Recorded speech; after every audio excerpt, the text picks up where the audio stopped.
આ રઘુ જે છે ને એ રઘુ નિમ્ન કુળમાં, એકદમ નિમ્ન કુળમાં જન્મેલો, જે પરિવારમાં માછલા પકડવાનો ધંધો હતો, માછલા પકડવાનો, અને એ માછલા પકડવાનો એ ધંધો એમના પરિવારથી બધા લોકો કરતા હતા. ત્યારે આ રઘુ છે ને નાનપણથી છે ને ભગવાનના મંદિરે જાય, પ્રભુનું નામ લે, જ્યાં ભગવાનની કથા થતી હોય ને ત્યાં જઈને કથામાં જઈને બેસી જાય. એના પરિવારમાં, કુળમાં, સમાજમાં કોઈ ન કરે, પણ આ એક રઘુ જે છે ને એ જગન્નાથપુરીની ઘટના છે, ઓરિસ્સાની. એ રઘુ છે ને એ ત્યાં બાજુમાં ગામડાઓની કથા છે, સત્ય હકીકત, કે રોજ છે ને સાધુ સંતોના સંગમાં રહે અને એને બધું સાંભળ્યું કે પાપ ક્યારે કરાય, ક્યારે માંસાહાર ન કરાય, માછલા ન પકડાય. પણ એના કુળમાં શું થતું હતું? માછલા પકડવાનો ધંધો જ હતો. હવે એના લગ્ન કરાયા એટલે બાપા તો મરી ગયા હતા, તો હવે ધંધો તો કરવો પડે. હવે કુળ પરિવારનો ધંધો હતો એટલે આને કે ભાઈ પત્ની ને એની માં કે જાઓ માછલા પકડવા જા. એ કે મારે તો માછલા નથી પકડવા, તો ખાવું શું? આપણો ધંધો એના ઉપર જ છે. ત્યારે એ રઘુ છે ને જબરજસ્તી છે ને જાળ લઈ અને દરિયામાં જાય છે, પણ એની ઈચ્છા નથી થતી કે આ સૌથી મોટું પાપ છે કે જીવને મારવા, માછલા ખાવા, માંસ ખાય લોકો કરે, એ બહુ મોટું પાપ કહેવાય, ક્યારે ન કરાય. પણ હવે ઘરનું યાદ આવે, પત્ની ને છોકરા ને બધું યાદ આવે કે હવે હું શું કરું. પત્ની જ હતી, છોકરા નતા એને, પત્ની અને માં બે જણા જ હતા, કે એનું ભરણ પોષણ તો કરવું કે ના કરવું. એટલે આમ જાળ નાખ્યું અને એક માછલી આવી રઘુને. માછલી આવી એટલે માછલીની જાળમાં તો આવી, હવે એને શું કરે છે? કાપવા. એને કાપવા જાય એટલે માછલી છે ને એક માણસનો અવાજ આવ્યો અંદર, મને મત મારો, મને મત મારો, મને મત મારો, મને મત મારો. અને હકીકતમાં એ ભગવાન જ બનીને આવ્યા હતા અને એને કહે છે કે મને મત મારો, મને મત મારો. એનો જીવ બળી ગયો ખૂબ, કે મારી ઈચ્છા જ નથી, પણ હવે શું કરું? મારે ઘરમાં બી પત્ની છે, માં છે, મારો પરિવાર છે, અને આના ઉપર તો મારું ગુજરાન ચાલે છે. અમારા પેઢીઓની પેઢીઓથી આ ધંધો છે માછલા પકડવાનો. હવે શું કરું? ના મને મત મારો. માછલી એ કહે છે. ત્યારે માછલીને પકડીને એને એક બાજુ લઈ ગયા, એક બીજા વિસ્તારમાં એને છોડવા જાય છે. ત્યારે માછલીના રૂપમાં જ ભગવાને એક વાણી આપી કે હે રઘુ, તું આ ધંધો છોડી દે, આ માછલા પકડવાનો ધંધો છોડી દે. તારું આ જીવન જ નથી, તારું આ કર્મ નથી, તારું કર્મ ભક્તિ કરવાનું છે. ત્યારે રઘુ કહે છે મારું જીવન ભક્તિ કરવાનું હોય, પણ હું ખાઈશ શું? મારા ઘરમાં પત્ની છે, મારી માતા છે, આટલો મોટો પરિવાર છે. ત્યારે કહે છે કે તું બસ ભજન કર, તારું બધું કામ હું કરીશ, તારે કોઈ ચિંતા કરવાની જરૂર નથી. અને એ રઘુ છે ને બધું છોડીને માત્ર ભગવાનનું સ્મરણ કરે અને લોકોને ભક્તિના માર્ગે લગાવવાનું ચાલુ કર્યું. આજે એટલી ભક્તિ કરી, અને એટલી ભક્તિ કરી, બહુ શુદ્ધ ભજન કર્યું. રોજ સવારમાં વહેલા ઉઠીને પ્રભુનું નામ લે, પ્રભુને એમની પૂજા કરે. હવે એ બધા માછીમાર હતા, બધા માછલા પકડવા વાળા.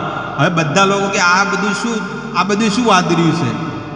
નહીં કહેતા લોકો કહે ને કે આ વળી આ શું નવા ધતિંગ ચાલુ કર્યા છે? ઓલો રઘુને કહે છે બધી જગ્યાએ આ પ્રોબ્લેમ છે. જે સારા માર્ગ લાગે ને એને ત્યાં આગળ આ પ્રોબ્લેમ છે. એટલે બધા માછીમારો આવ્યા કે આ બધું શું નવું વાદર્યું છે? તું તો ધંધો બંધ કરી દીધો અને ભક્તિના માર્ગે ટંગળિયું ચાલુ કર્યું કોક. એટલે રઘુ કહે છે કે ના, મારું મન ભગવાનમાં લાગ્યું છે. ત્યારે એ રઘુ જે છે ને સત્સંગ કરે, ભજન કરે, પણ અમુક લોકો તો એના વેરી તો હોય ને, બધા દુશ્મનો. એટલે અમુક લોકો છે ને એને મારવા ગયા કે લાવ એને મારું, શું કે થોડુંક હોલ આપું. એટલે હોટું પડ્યું હતું કે હોટું, એટલે પાછળ એક માર્યું. તો શું કરે? આને કે ક્રોધ નથી આવતો, તો કે લાવો કે આપણે જોઈએ જ ખરા.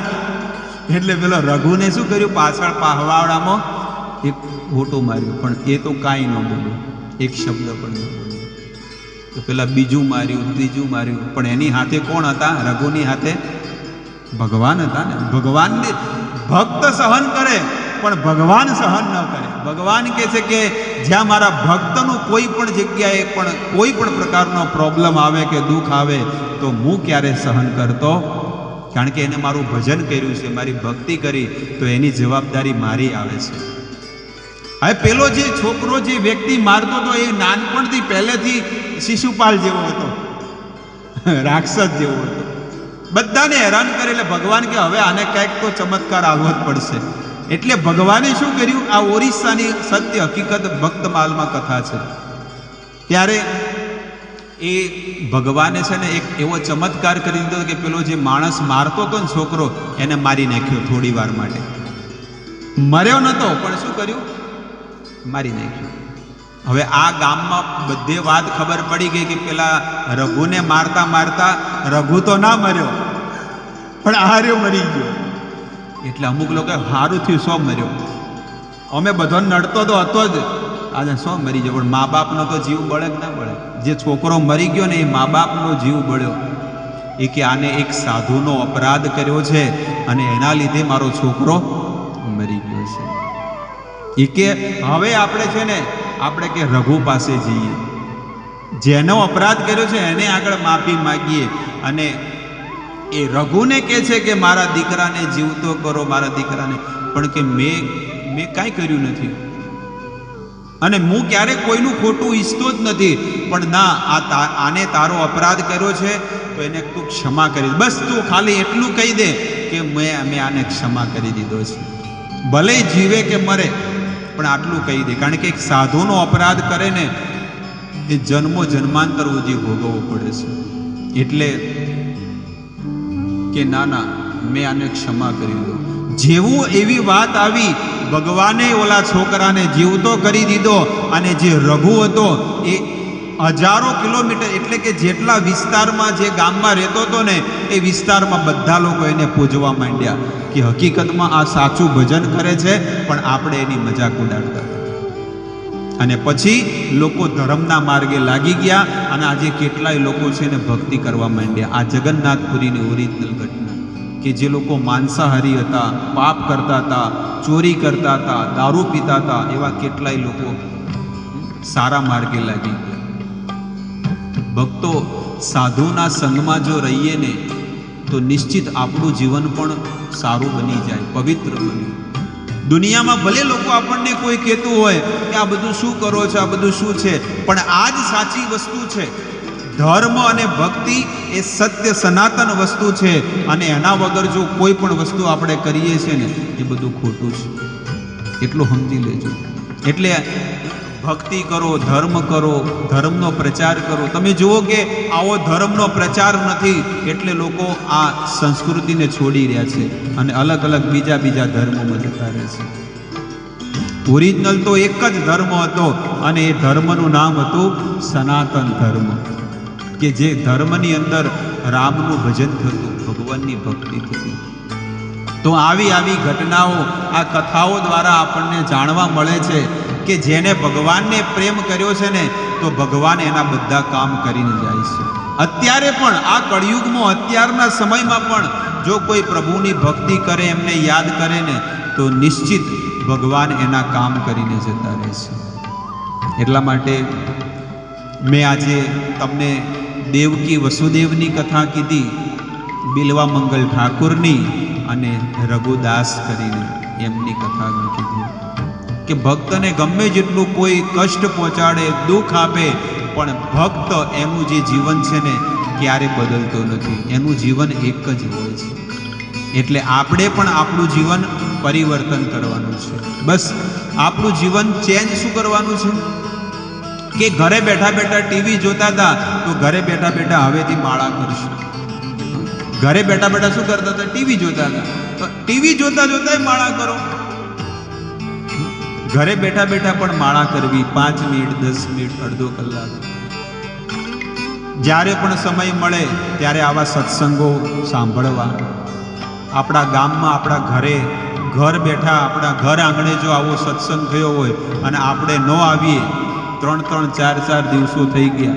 કેટલું મોટું દુર્ભાગ્ય કહેવાય કે ખાલી 2 ડગલા ભરીને આપણે ખાલી આવીને બેસવાનું છે. એવું તો નથી કે હોય કોઈ ગરમ ગરમ હળિયા કોઈ ડોબતા હોય, એવું તો કોઈ છે નહીં કે ભાઈ હોય જે સત્સંગમાં આવશે પહેલાં એક ચેડી એક હળિયો ગરમ ગરમ ડોબવાનો છે પછી બેહવાનો છે, એવું તો કંઈ છે નહીં. કેટલો પ્રેમથી સુમધુર સુંદર ભગવદ્ કથા, ઠંડુ વાતાવરણ, અને પછી આરતી થશે અને પછી બધા પ્રસાદ લઈને બધા જાય. એટલે સ્વતંત્રતા છે બધાને માટે કે ભગવાન મળી શકે છે. બસ તમારે 7 દિવસ સુધી પ્રભુના સત્સંગમાં આવવાનું છે. તો આજે આ કથાનો 4થો દિવસ અહીંયા પૂરો થઈ રહ્યો છે. હવે આપણે આરતીનો સમય થઈ ગયો, પણ એના પહેલાં આપણે એક માળાનો જાપ કરશું અને એક માળા પતે પછી આપણે આરતી કરશું. હરે કૃષ્ણ.